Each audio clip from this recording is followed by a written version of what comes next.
ए channel का subscribe करवा के लेल लाल बटन का दबाओ और घंटी पर क्लिक करके मैथिली गीतक आनंद उठाओ।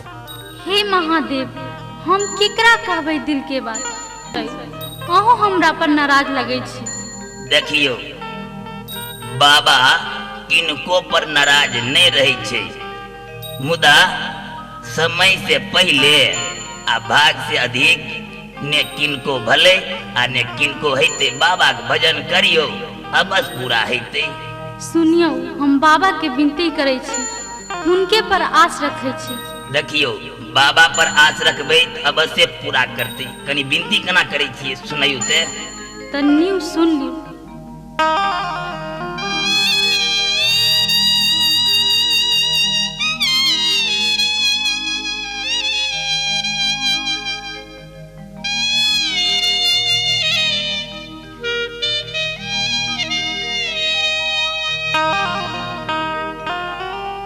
हो बाबा साजु नयन से ताको एक बेर हमरा पर, आस करब हम केकरा पर। ओ बाबा साजु नयन से ताको एक बेर हमरा पर, आस करब हम केकरा पर।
रात करै छी भजन तैयो होइया दुर्गंजन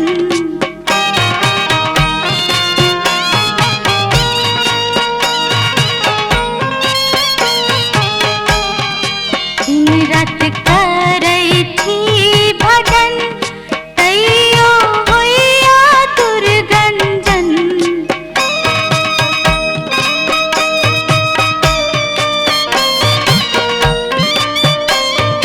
दिन रात करै छी भजन तैयो होइया दुर्गंजन ओ भोला सुशील सुतल है दूसर के असरा पर आस करब हम केकरा पर यो ओ बाबा साजु नयन से ताकू एक बेर हमरा पर आस करब हम केकरा पर यो ओ दानी साजु नयन से ताकू एक बेर हमरा पर आस करब हम केकरा पर यो ओ भोला साजु नयन से ताकू एक बेर हमरा पर आस करब हम केकरा पर हमरा संगे लौ बहाना यो भोला लैलौ बजाय हमरा संगे लौ बहाना यो भोला लैलौ बजाय हमरा संगे लौ बहाना यो भोला लैलौ बजाय बाबा बैजनाथ हम आयल छी भिखरिया आहाँ के दुआरिया ना बाबा बैजनाथ हम आयल छी भिखरिया आहाँ के दुआरिया ना बाबा बैजनाथ हम आयल छी भिखरिया आहाँ के दुआरिया ना हे शिव संत